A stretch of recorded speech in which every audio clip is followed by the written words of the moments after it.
साथियों नमस्कार। एक बार आपका पुनः हार्दिक अभिनंदन हमारे यूट्यूब चैनल गोल गुरु पर।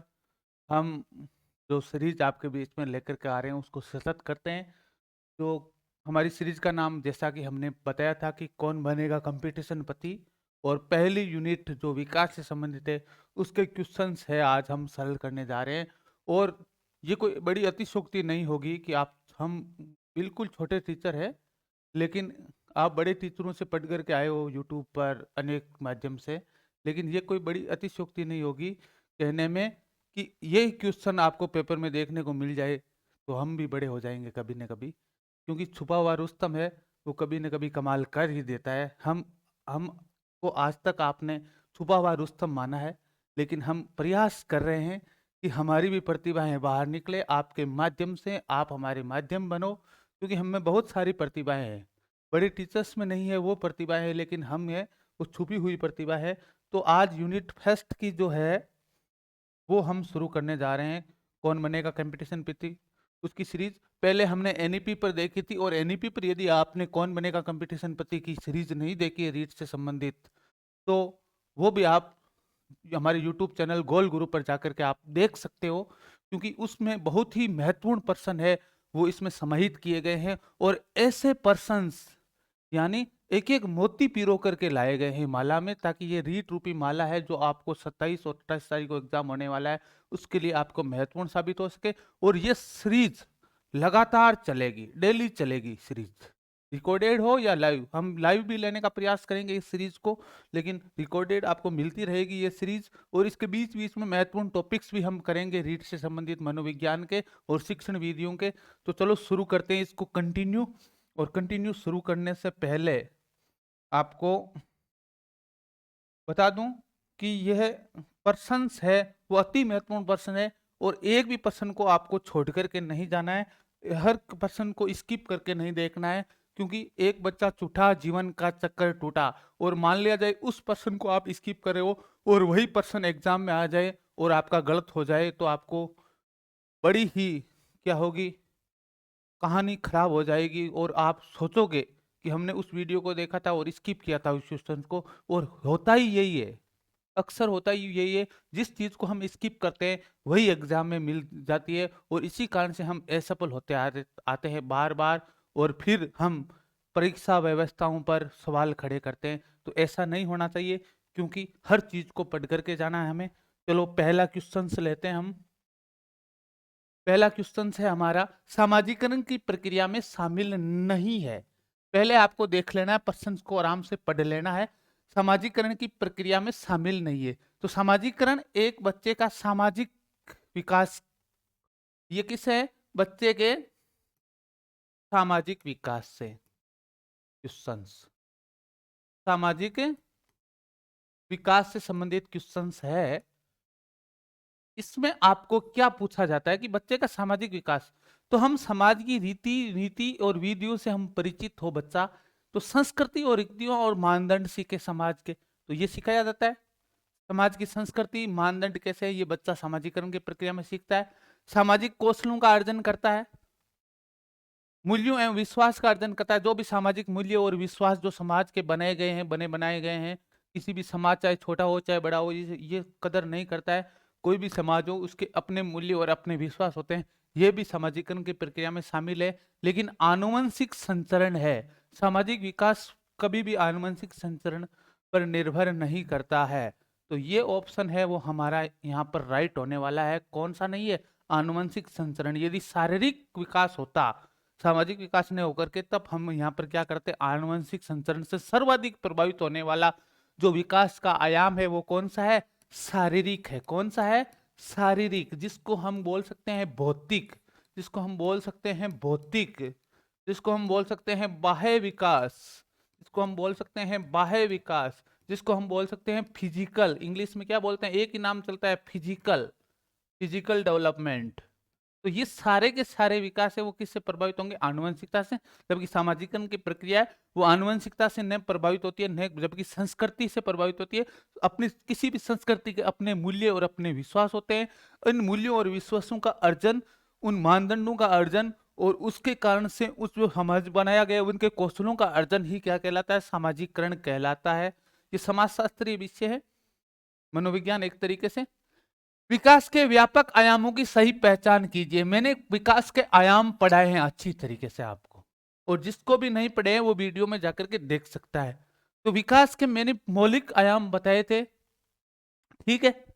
शारीरिक है उसमें, व्यक्तित्व नहीं है, आध्यात्मिक नहीं है उसमें, और स्वयंगात्मक है। तो ये भी नहीं हो सकता है उत्तर, क्योंकि इसमें दो नहीं है। सामाजिक है उसमें, स्वयंगात्मक है उसमें, व्यक्तित्व नहीं है और स्वयं नहीं है। शारीरिक है, संज्ञानात्मक है, सामाजिक, स्वयंगात्मक है और सामाजिक है। चारों विकास के आयाम है वो सही है, ठीक है। शारीरिक, स्वयंगात्मक, संज्ञानात्मक और सामाजिक, ये चार विकास के मूलभूत आयाम होते हैं। देखो इसमें क्या है, स्वयंगात्मक है, बौद्धिक भी है, मानसिक कोई क्या बोलेंगे, बौद्धिक, मानसिक, संज्ञानात्मक, बौद्धिक, इसके ही नाम है। आध्यात्मिक नहीं है और स्वयं नहीं है। तो उत्तर हमारा होने वाला है C option, C for Karauli option हमारा है वो, हाँ राइट होने वाला है। C for Chittorgarh, sorry C for Chittorgarh है वो हमारा राइट होने वाला है उत्तर। तो ये ध्यान देना आप। अब देखना, चालक विकास, मोटर डेवलपमेंट। मोटर डेवलपमेंट की क्लास ली थी मैंने कि दर में व्यक्तिगत विविधताएं होती है, फिर भी चालक विकास का क्रम एक निश्चित क्रम होता है।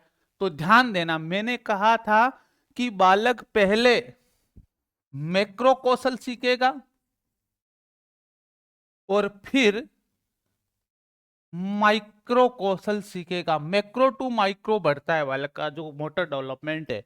पहले बड़ी मांसपेशियों से काम करना सीखेगा और फिर क्या करेगा, छोटी मांसपेशियों से काम करना सीखेगा।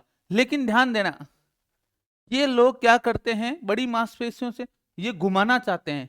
तो मैक्रो और माइक्रो, स्थूल अपरिष्कृत, मैंने इसलिए स्थूल लिखा है जबकि वहां पर नहीं था। अपरिष्कृत का अर्थ होता है जो परिष्कृत कौशल होते हैं वो तो सूक्ष्म कौशल होते हैं। तो अपरिष्कृत कौशल है वो पहले विकसित होंगे बड़े कौशल, और फिर परिष्कृत कौशल विकसित होंगे, ठीक है। ओके, तो ऑप्शन नंबर 1 है वो हमारा उत्तर सही होने वाला है। यहां पर परिष्कृत से अपरिष्कृत, शीर्षगामी अधोगामी। शीर्षगामी अधोगामी ध्यान देना, शारीरिक विकास होता है, चालक विकास नहीं होता है। शीर्षगामी से अधोगामी यानी ऊपर से नीचे, अधोगामी शीर्षगामी तो दिशा ही नहीं होती है, सिपेलोकोडल, सिपेलोकोडल होती है, उसकी अधोगामी से शीर्षगामी नहीं होती है। शीर्षगामी से कैसी होती है, ये दिशा किसकी होती है, शारीरिक विकास की होती है। लेकिन शारीरिक विकास में भी हमने किसका पूछा है, चालक विकास का पूछा है, मोटर डेवलपमेंट का पूछा है कि व्यक्ति के अंदर मोटर डेवलपमेंट कैसे होगा। मैंने लिखकर पढ़ाया था ना, सूक्ष्म कौशल, लघु कौशल, जिसको हमने दीर्घ और वृहद बोला था, स्थूल को भी दीर्घ, और सूक्ष्म को क्या बोला था, महीन या छोटे या सूक्ष्म बोले थे। तो इसको अपरिष्कृत से परिष्कृत विकास की दिशा होती है। तो हम इस अपरिष्कृत किसको कहेंगे, स्थूल को, और परिष्कृत किसको कहेंगे, कौशल, सूक्ष्म को। ध्यान देना, लेकिन यहां आप चक्कर सकते हो और चक्राना भी जरूरी नहीं है। यहां पर बिल्कुल शब्दावली का ही फर्क रहता है, जो पढ़ाया पढ़ाया होता है वही आता है, लेकिन शब्दावली आपकी परिष्कृत नहीं होने के कारण से, आपकी मॉडिफाइड शब्दावली नहीं होने के कारण से आपका पर्सन है वो यहाँ पर गलत हो जाता है और आप बार बार धक्का खाते हो। जैसे कोई व्यक्ति प्यार में खाता है, आज वैलेंटाइन डे, तो मैं प्यार की बात करना जरूरी समझूंगा, लेकिन आप इस प्यार व्यार के चक्कर से निकल जाओ, क्योंकि पहले आपको अपरिष्कृत कौशल बढ़ाओ अपने, और फिर परिष्कृत कौशल बढ़ाओ। पहले क्या पढ़ो, मोटी मोटी किताब, जो मेन चीजें हैं, जो ऊपरी चीजें हैं वो पढ़ो, जो वास्तव में आधारभूत चीजें हैं वो, फिर उनमें से अंदर सूक्ष्म सामग्रियां पढ़ो। पढ़ने का भी यही तरीका होना चाहिए। पहले आपको क्या करनी पड़ेगी, आरबीएससी वाली किताब तैयार करनी पड़ेगी जीके में, और फिर आप छोटी छोटी चीजों पर क्या करो, प्रयास करो। वैसे ही मनोविज्ञान में आप क्या करो, छोटी छोटी चीजें पहले पढ़ो, जो ऊपरी चीजें हैं वो पहले पढ़ो, फिर बाद में ये मनोविज्ञान समझ में आने वाला है मेरे वाला। यदि आपने बड़ी चीजें नहीं पढ़ रखी है तो छोटी चीजें कभी भी नहीं समझ में आएगी, क्योंकि मैं जो पढ़ाने का तरीका है वो बहुत ही महीन तरीका है और परिष्कृत तरीका है मेरा पढ़ाने का। तो ध्यान देना, आप इसको फॉलो कर सकते हो चैनल को बिना किसी झिझक के, क्योंकि आपके बीच में एक महत्वपूर्ण सामग्रियां, आपके बीच में परिष्कृत सामग्रियां लगातार हमारा चैनल है वो प्रस्तुतता रहेगा और यूं ही आपकी सेवा में लगा रहेगा। अगला क्वेश्चन देखते हैं, बाल्यावस्था की अवधारणा से क्या अभिप्राय है? Very very important. बाल्यावस्था की अभिप्रेरणा से अब देखो, ये विभिन्न संस्कृति संदर्भों में सार्वभौम रूप से समान है। पहला देखते हैं, समकालीन सामाजिक संरचनावादी मनोवैज्ञानिकों के अनुसार ये एक सामाजिक संरचना है। दूसरा, एक एक बार चीज करेंगे, ये है कि बच्चे दुष्ट रूप से पैदा होते हैं और उन्हें सभ्य बनाना होता है।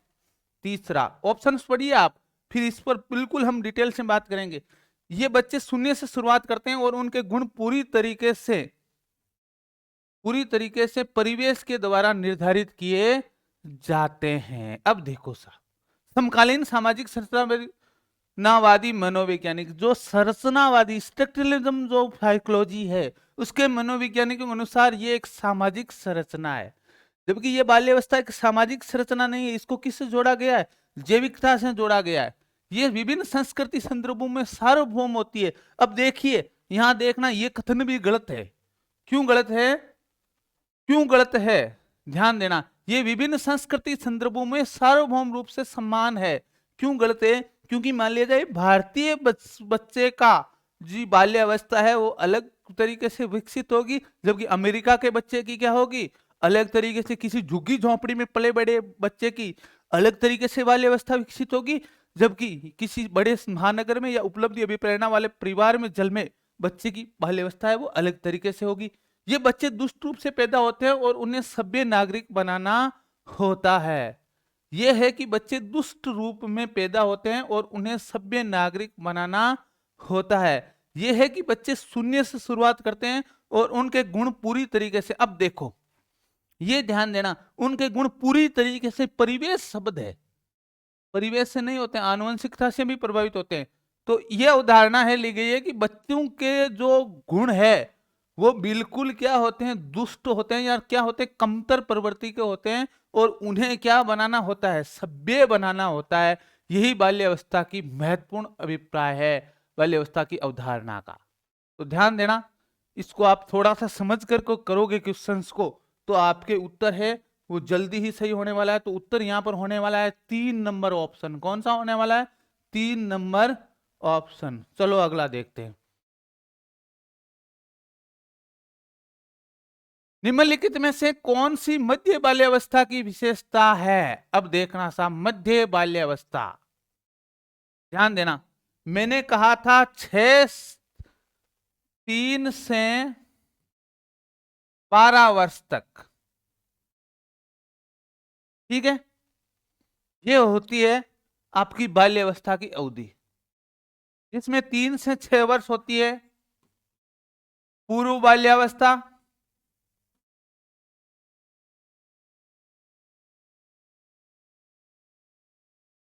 6 से 9 वर्ष मान सकते हो आप मध्य, और 9 से 12 आप मान सकते हो उत्तर बाल्यावस्था।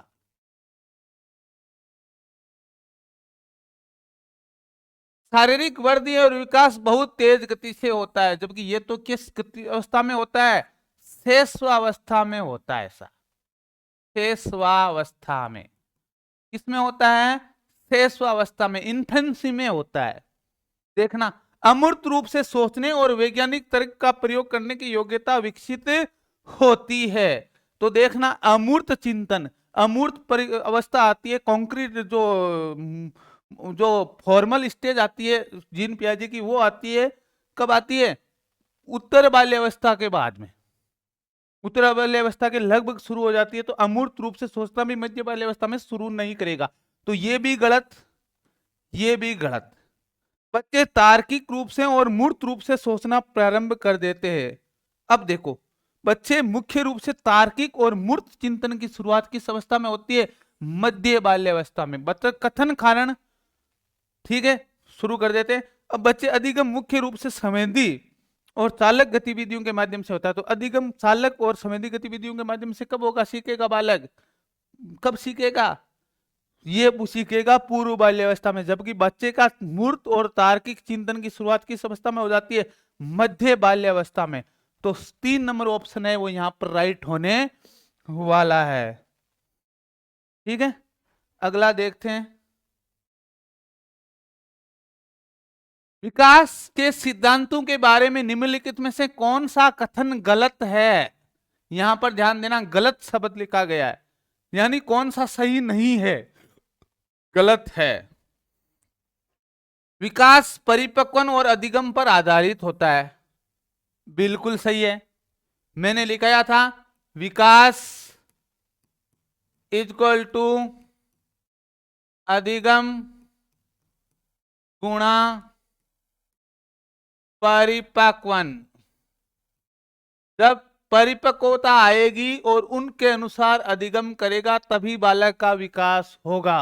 ओके, विकास वंशानुगत और वातावरण के बीच सतत अन्योन्य क्रिया है। मैंने एक बताया था नेचर बनाम नर्चरवाद बढ़ाया था, वातावरण बनाम पर्यावरण का, जो प्रकृति बनाम पोषण का वाद बढ़ाया था। तब मैंने लिखा था विकास इक्वल टू प्रकृति गुणा पोषण, ये भी लिखाया था। तो ये भी क्या है, बिल्कुल सही है। यहां पर ये कथन भी बिल्कुल सही है।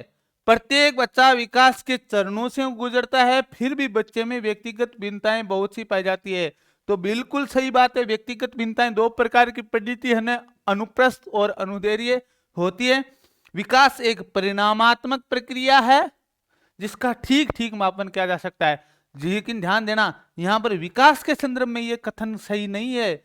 यह कथन किसके संदर्भ में है? वृद्धि के संदर्भ में, संवर्धी शारीरिक विकास के संबंध में, केवल एक पक्ष के लिए। तो यह कथन पूर्णतः सत्य नहीं है, यह केवल एक पक्ष के लिए सत्य है। शारीरिक विकास है वो परिणामात्मक प्रक्रिया है जिसका ठीक ठीक मापन हम कर सकते हैं। जबकि विकास में क्या होते हैं, बहुत सारे और आयाम होते हैं, सामाजिक विकास, मानसिक विकास, व्यंग्यात्मक विकास। हमने पढ़ा था ना अभी आयामों के बारे में, मूलभूत आयामों के पहले प्रश्न आया था ना इससे पहले। तो यहां पर ध्यान देना, विकास एक परिमाणात्मक प्रक्रिया नहीं है, विकास एक कैसी प्रक्रिया है, गुणात्मक प्रक्रिया है। ठीक है, तो यहां ध्यान देना। तो यहां पर उत्तर कौन सा होने वाला है? 4 नंबर ऑप्शन है वो यहां पर उत्तर होने वाला है। चलो अगला क्वेश्चन देखते हैं हम बिना किसी देरी के। ठीक है, चलो डैश तथा डैश की विशिष्ट अनुक्रिया क्रिया का परिणाम विकास में विविध मार्ग और निष्कर्षों के रूप में हो सकता है। तो ध्यान देना,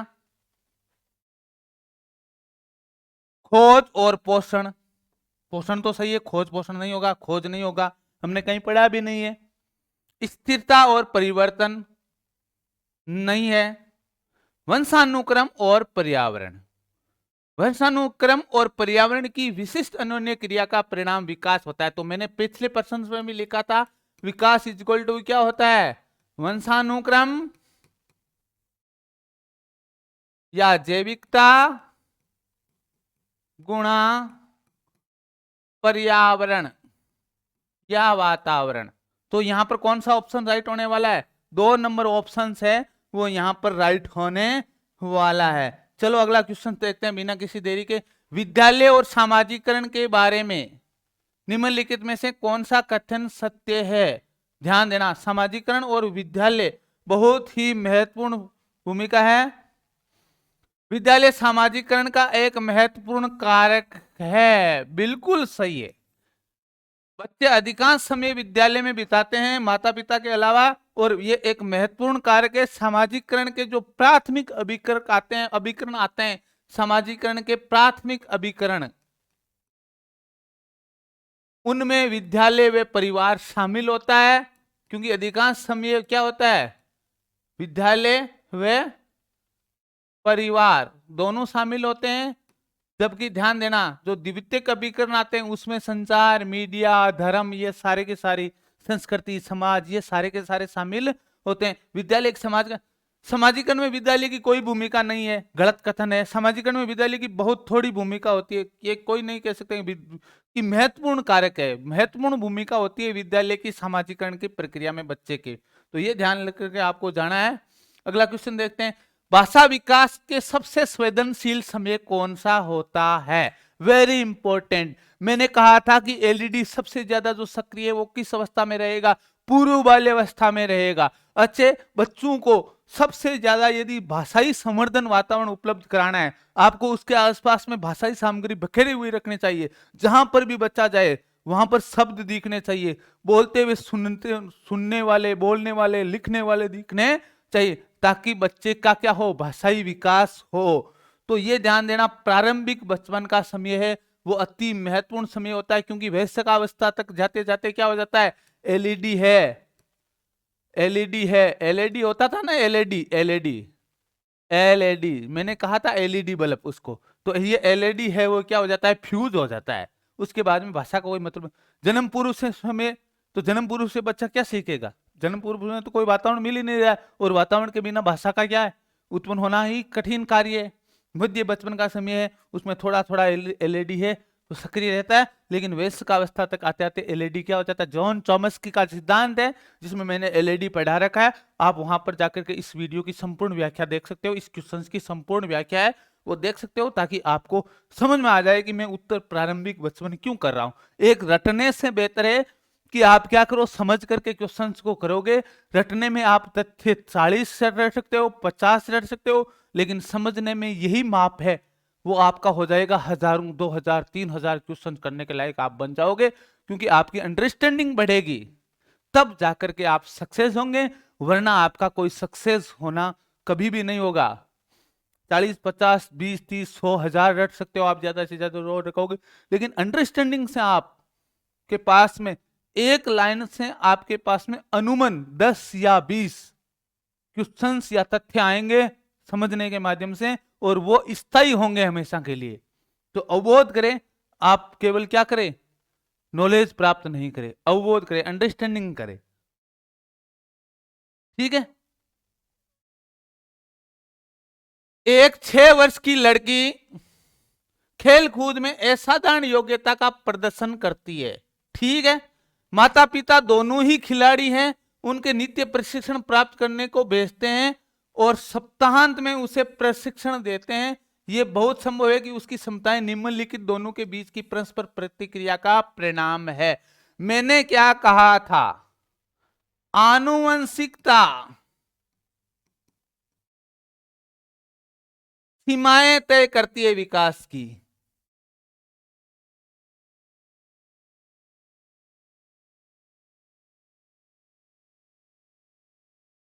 सीमाएं तय करती है विकास की, और पर्यावरण या वातावरण, पर्यावरण या संवरण, जो घेरा गया आवरण है हमारे चारों, वो यदि अच्छा मिलता है, अच्छा मिलता है, तो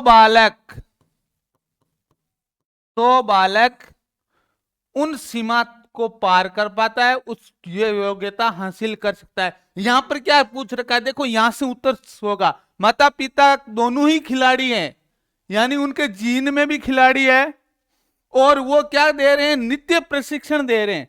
इसका मतलब यह है कि उनको वातावरण भी वैसा ही क्या दिया जा रहा है, प्रस्तुत करवाया जा रहा है, वातावरण भी ऐसा ही उपलब्ध करवाया जा रहा है। ऐसा नहीं है कि आप किसी अध्यापक के बच्चे हो तो आप अध्यापक बनोगे, क्योंकि आपको उचित वातावरण भी मिलना चाहिए। आपके जीन में अध्यापकता है, लेकिन आपको मान लीजिए बीएड का प्रशिक्षण नहीं कराया, स्कूल की तरफ मुंह भी नहीं करने दिया, तो आप अध्यापक बन सकते हो क्या? नहीं बन सकते हो। मैंने कहा था कि जीन है, आनुवंशिकता और पर्यावरण दोनों मिल जाए तो जंगल में भी क्या हो सकता है, मंगल हो सकता है। लेकिन ध्यान देना, कुछ में आनुवंशिकता नहीं होते हुए भी पर्यावरण अच्छा दिया जाता है, तो क्या होता है, बच्चे क्या करते हैं, बहुत अच्छा प्रदर्शन करते हैं। तो यहां पर उत्तम होने वाला है आनुवंशिकता और पर्यावरण दोनों, क्योंकि यहां पर देखो नित्य प्रशिक्षण प्राप्त करने को भेजते हैं, सप्ताहांत में उसे प्रशिक्षण देते हैं, बहुत संभव है कि उनकी क्षमताएं निम्नलिखित दोनों की परस्पर प्रक्रिया का परिणाम है। अगला क्वेश्चन देखते हैं। बच्चा भिन्न शब्दों को बोलने से पहले अर्थहीन ध्वनियां निकालता है। अब देखना सा, वेरी वेरी इंपॉर्टेंट, पहले अर्थहीन ध्वनियां निकालता है, बोलता है, और इसका विकास किसका नियम है, ठीक है। अब देखो, सामान्य निर्दिष्ट प्रतिक्रियाओं की ओर बढ़ने का सूत्र। सामान्य से विशिष्ट, निर्दिष्ट या विशिष्ट, इसको क्या बोल सकते हैं? विशिष्ट। पहले सामान्य विकास होगा, फिर विकास। पहले जो क्या कर रहा है बच्चा, क्या कर रहा है, जैसा सुन पा रहा है उसकी सामान्य भाषा बोलेगा, फिर परिष्कृत शब्द है वो निकालना सीखेगा। ता करते ही ताता, पा करते ही फिर पापा।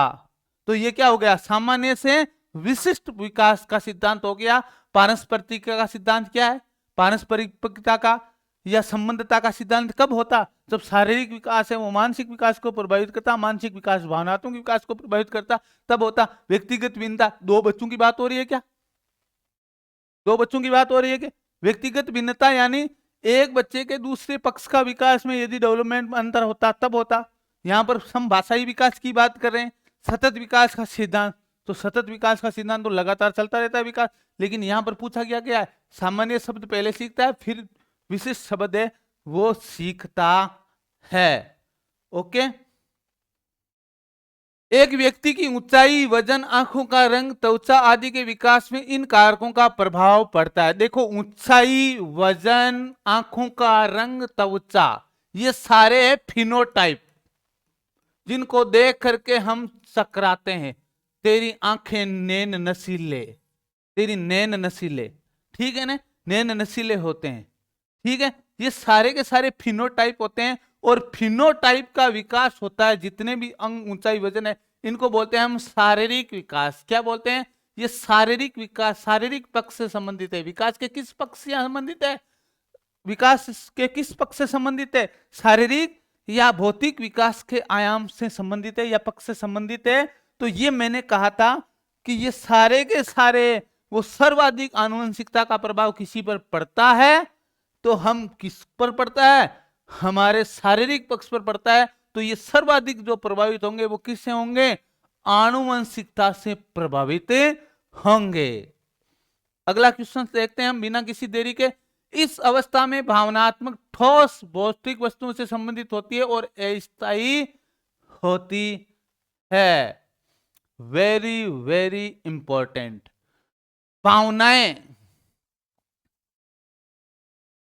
ठोस भौतिक वस्तु से संबंधित होती है और अस्थायी होती है। देखना, वेरी वेरी इंपॉर्टेंट क्वेश्चन है। मान लिया जाए कोई चीज है, मान लिया जाए किसी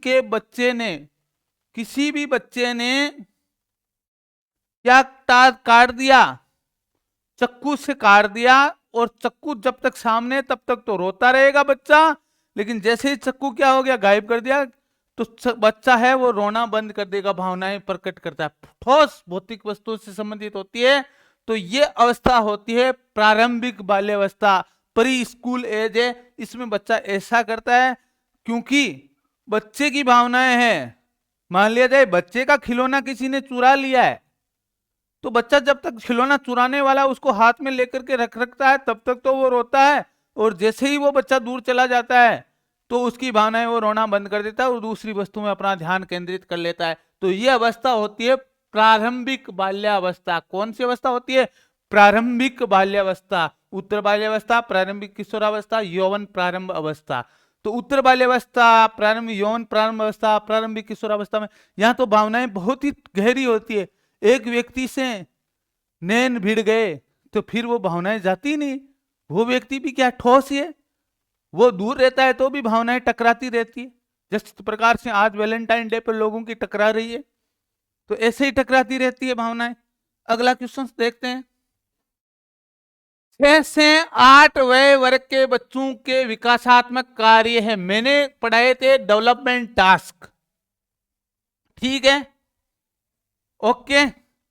यहां पर 6 से 8 मतलब कौन सी होगी? ध्यान देना, 6 से 8, 2 से 6 की बात नहीं कर रहा है, 3 से 6 की बात नहीं कर रहा है। ये उत्तर बाल्यावस्था, उत्तर बाल्यावस्था की बात कर रहा है। पूर्व बाल्यावस्था और उत्तर बाल्यावस्था दो भागों में बांटते हैं। मूल रूप से मध्य बाल्यावस्था होती है, इनके बीच की होती है थोड़ी बहुत। दो शब्दों को बोलना सीखना, सरल खेलों के लिए कौशल सीखना। तो मैंने कहा था ना कि सरल खेलों के लिए कौशल सीखना किसमें होता है? इसमें होता है पढ़ने, गणना करने और लिखने के मूलभूत कौशल भी इसमें सीखता है। दो शब्दों को बोलना सीखना किसमें होता है? शेषवावस्था में। तो कौन सा होगा? 2 व 3 कोश विकासात्मक कार्य डेवलपमेंट टास्क है, वो किस अवस्था में सीखेगा? 6 से 8 वयस वर्ग के बच्चे सीखेंगे। मैंने हैविंग हर्स्ट के विकासात्मक कार्य मैंने करवा रखे हैं, आप वहां पर जाकर के इस वीडियो को पूर्णतः देख सकते हो। तो 6 से 8 वय वर्ग यानी आयु वर्ग के बच्चे किस अवस्था में आएंगे? उत्तर बाल्यावस्था में आएंगे। और उत्तर बाल्यावस्था के लिए जो हैविंग हर्स्ट ने 2 काम सुझाए थे कि बच्चा सरल साधारण खेलों के बारे में शारीरिक कौशल प्राप्त करे, खुड़ खाटिया गेडिया डड़ी यहाँ अगला खेल है ना जिका के बारे में कहीं करे कौशल प्राप्त करे, साधारण एक्टिविटी करे, और भी के बाद में पढ़ना लिखना गणन करने का गणन के जो बुनियादी साक्षरता और संख्या ज्ञान के कौशल है उनको सीखें, उनकी जो ऑपरेशंस है उनको सीखें। तो मूलभूत कौशलों को सीखे, ऑपरेशंस है उनको सीखे। अगला क्वेश्चन लेते हैं बिना किसी देरी के। वृद्धि और विकास की प्रक्रिया के संदर्भ में कौन सी बात सही है? दोनों विकासात्मक प्रक्रियाएं प्राकृतिक होती है, वृद्धि और विकास। वृद्धि प्राकृतिक प्रक्रिया है जबकि विकास बाह्य कारक की आवश्यकता होती है।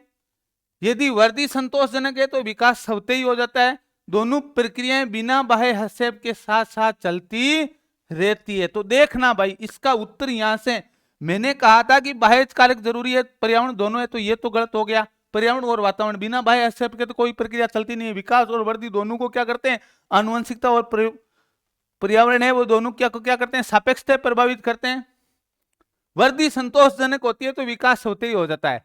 तो इसका मतलब नहीं है कि शारीरिक विकास अच्छा हो गया तो क्या हो गया, हाँ प्रभावित जरूर करेगा, लेकिन ये नहीं है संतोषजनक होता है तो विकास होते ही हो जाता है। तो ये कथन भी क्या हो गया? वृद्धि प्राकृतिक होती है और विकास बाह्य कारकों की आवश्यकता होती है। तो वृद्धि के लिए भी क्या होती है? वृद्धि प्राकृतिक होती है, लेकिन विकास बाह्य कारक की आवश्यकता भी होती है। विकास को बाह्य कारक की आवश्यकता होती है, लेकिन विकास को बाह्य कारक की आवश्यकता के साथ साथ में क्या जरूरी है? प्राकृतिक विकास के कुछ ऐसे कारक हैं जो प्राकृतिकता से या आनुवंशिकता से प्रभावित होते हैं। तो ये दोनों प्रक्रियाएं क्या होती है? प्राकृतिक होती है, नेचुरल होती है, जिसमें किसका योगदान रहता है? पर्यावरण व आनुवंशिकता का सापेक्ष योगदान रहता है, नेचुरली होती है, रहता है। ठीक है, ओके। अगला क्वेश्चन देखते हैं बिना किसी देरी के। व्यक्तित्व के विकास के में विरासत और परिवेश की भूमिका के संबंध में, अब ध्यान देना, विरासत शब्द किसके लिए आया है? आनुवंशिकता, जो माता पिता से मिली है वही तो विरासत है। और परिवेश की भूमिका के संदर्भ में निम्नलिखित में से कौन सी बात सही है? एक अच्छी विरासत बुरे परिवेश की क्षतिपूर्ति कर सकती है। यानी मान लिया जाए यदि किसी बच्चे के माता पिता अच्छे गायक थे, अच्छे अध्यापक थे, अच्छे वक्ता थे, उनको अच्छी विरासत मिली, लेकिन उनको क्या मिला? एक ऐसा वातावरण मिला जिसके में गायन का या अध्यापन का कोई भी क्या है दूर दूर तक का वास्ता नहीं है। तो क्षतिपूर्ति हो जाएगी क्या? वो बच्चा क्या कर पाएगा? अध्यापक या गायक या वक्ता बन पाएगा क्या? नहीं बन पाएगा। तो ये कथन क्या है? गलत है। विरासत और परिवेश दोनों का योगदान बराबर का होता है। एक बार छोड़ते हैं इसको। बुरा परिवेश अच्छी विरासत को दबा सकता है, बिल्कुल। यदि आपका बच्चा बिल्कुल अच्छी विरासत से पैदा हुआ है, अच्छे माता पिता से पैदा हुआ है, जिसके मान लिया जाए अच्छे गायक कलाकार थे किसी बच्चे के, यदि उसको वातावरण मिला तो बुरा परिवेश मिला तो अच्छी विरासत को क्या कर दिया? धूमिल कर दिया। ठीक है, इसको बोलते हैं संग्रह। यानी वातावरण अच्छा नहीं मिला, अच्छी विरासत को क्या कर सकता है? दबा सकता है। अच्छा परिवेश बुरी विरासत को धूमिल कर सकता है। अच्छा परिवेश बुरी विरासत को क्या कर सकता है? धूमिल कर सकता है। अब ध्यान देना, यहां पर ध्यान देना। आप कहोगे कि यह सही होगा, ठीक है, मैं कहूंगा कि किसी व्यक्ति को बुरा परिवेश मिला और उसने विरासत को क्या किया, अच्छी विरासत को क्या किया, धूमिल कर दिया, ये हमेशा सही नहीं है। कुछ लोग बुरे वातावरण में रह करके भी क्या हो जाते हैं, अच्छे सक्सेस हो जाते हैं, और अच्छे सक्सेस होने के कारण से हम कहते हैं कि ये गुदड़ी का लाल निकला, कहते हैं ना कि ये गुदड़ी का लाल निकला। ठीक है, तो बुरा परिवेश है वो अच्छी विरासत को क्या कर सकता है, दबा नहीं सकता है, यदि व्यक्ति की इच्छा शक्ति हो तब। तो हम कहेंगे कि विरासत, आनुवंशिकता और पर्यावरण का क्या होता है, विकास में बराबर का योगदान होता है, या एक मतलब पूरक होते हैं एक दूसरे के। एक छूटा इसका मतलब दूसरा अपने आप क्या हो गया, टूटा। तो निम्नलिखित में कौन सी बात सही है, बी ऑप्शन वाली राइट बात है। अगला क्वेश्चन देखते हैं बिना किसी देरी के। विकास और व्यवस्थित अनुक्रम का अनुसरण करता है, इस नियम से संबंधित विकल्पों का चयन कीजिए। व्यवस्थित अनुक्रम यानी विकास एक निश्चित अनुक्रम का प्रयोग करता है, सीक्वेंस का पालन करता है, व्यवस्थित श्रृंखलाबद्ध होता है विकास। तो देखियो वर्णमाला पहले, शब्द फिर वाक्य सही है, गलत कौन सा अनुक्रम है ये देखना है। तोड़, घटाव, गुणा और भाग ये सीखते हैं हम। पहले दूध के दांत आते हैं, फिर आते हैं स्थायी दांत आते हैं। बोलना, सुनना, पढ़ना, लिखना, तो सुनना, बोलना, पढ़ना और लिखना होता है, तो ये क्रम है वो क्या है, गलत क्रम है, व्यवस्थित अनुक्रम नहीं है। तो एक व्यवस्थित अनुक्रम का नियम होता है विकास का, जिसमें विकास क्या करता है, सामान्य से विशिष्टता की ओर बढ़ता है। तो ये ऑप्शन है वो हमारा यहाँ पर राइट होने वाला है। अगला क्वेश्चन देखते हैं, विकास एक व्यवस्थित अनुक्रम का अनुसरण करता है, हो गया ये क्वेश्चन। अगला क्वेश्चन देखते हैं बिना किशोर देरी के। किशोरावस्था की विशेषता है शारीरिक परिवर्तनों की स्थिरता, समुदाय की आलोचना करना, शांत रहना और विषम लैंगिकों के साथ सुस्थिर व्यवहार करना। ओके भाई, देखना शारीरिक विकास है वो किशोरावस्था के अंत तक क्या हो जाता है, ध्यान देना, शांत नहीं रह सकता किशोरावस्था में, क्योंकि संवेगों की क्या होती है, उत्प्लावन या उथल पुथल की अवस्था होती है। समुदाय की आलोचना नहीं करता है बच्चा, ठीक है। विषम लैंगिकों के साथ में क्या करता है, सुस्थिर व्यवहार करता है, यानी सुस्थिर व्यवहार करता है। और शारीरिक परिवर्तनों में स्थिरता कब आती है, किशोरावस्था के बाद आती है, तो ये भी सही होगा। तो विषम लैंगिकों के साथ क्या करता है, एक सुस्थिर व्यवहार भी नहीं करता है। यहां देखना बहुत इंपॉर्टेंट है, सुस्थिर यानी अच्छी तरीके से घुल मिल करके रहना। विषम, एक लड़का लड़की के साथ में क्यों नहीं रह पाएगा, इसका उत्तर ही आप जो होते होंगे कि किशोरावस्था के अंत तक शारीरिक परिवर्तन है वो स्थिरता आ जाती है, क्योंकि शारीरिक विकास है वो लगभग अवरुद्ध हो जाता है। आपने देखा होगा मैकडूगल ने 14-15 साल, 14 से 16 साल बताइए, अलग अलग वैज्ञानिकों ने, रोस ने इसकी जो आयु है वो 16 वर्ष बताई है कि शारीरिक विकास है वो 16 वर्ष पर क्या हो जाता है, अवरुद्ध सा हो जाता है, रुक सा जाता है। तो ये एक क्या है, शारीरिक विकास की पठार अवस्था है। किशोरावस्था क्या है, शारीरिक विकास की पठार की अवस्था है, जिसमें विकास है वो शारीरिक विकास है वो बिल्कुल ही क्या हो जाता है, क्षीण हो जाता है, या रुक सा जाता है, या धीमा सा पड़ जाता है। सुस्थिर, यहां शब्द है सुस्थिर, तो सुस्थिर नहीं होता है। कैसा व्यवहार होता है विषम लैंगिकों के साथ में, अस्थिर व्यवहार होता है, अस्थिर व्यवहार होता है। अरे भाई साहब, आप जिसको प्यार समझ रहे हो ने, प्यार वो बाहों में भरने की चीज नहीं है। प्यार होता है वो अपरंपार होता है, प्यार होता है वो अपरंपार होता है, और प्यार को कभी बाहों में काबू नहीं किया जा सकता। और जिस तरीके से लोग प्यार समझ करके अपने विषम लैंगिकों के साथ में बाहों में भरते हैं, वो सोच लो कि प्यार नहीं है, वो एक क्या है, आपकी शारीरिक रेचन की अवस्था है, जिसका क्या है, उफान है। और ये उफान है वो किशोरावस्था के बाद में शांत पड़ने वाला है। तो प्यार को कभी बाहों में नहीं भर सकते हैं, प्यार अपरंपार है, प्यार क्या है, निराकार है, प्यार का कोई रेखा नहीं है, प्यार का कोई क्या होता है, मूर्त रूप नहीं होता है। प्यार तो एक मात्र एहसास होता है, प्यार प्रदर्शन की वस्तु नहीं होती है। तो ये बहुत भारी चीजें हैं, तो आप ध्यान देना, ये भी नहीं है। तो ऑप्शंस कौन सा राइट होने वाला है? शारीरिक परिवर्तनों में स्थिरता। तो किशोरावस्था जो बड़े ही समंगों और तूफान की अवस्था है, जिसमें लोग क्या बैठते हैं, प्यार को एक मूर्त वस्तु मान बैठते हैं, और जो सामने वाला होता है उसे ही प्यार समझ बैठते हैं। तो उसके अलावा भी बहुत बड़ी प्यार की परिभाषाएं हैं। प्यार अपरंपार है। प्यार बाहों में लेने का, प्यार चॉकलेट देने का, प्यार टॉफी देने का, प्यार फूल देने का कोई क्या है, साधन नहीं है। प्यार तो मात्र एक एहसास का साधन है, जिसके माध्यम से हम क्या करते हैं, एक दूसरे की भावनाओं को संतुलित करते हैं, जिससे जुड़ते हैं। वही हमारा प्यार होता है। चाहे वो हमारा गुरुजी हो, चाहे हमारी माँ हो, चाहे हमारी क्या हो, बहन हो।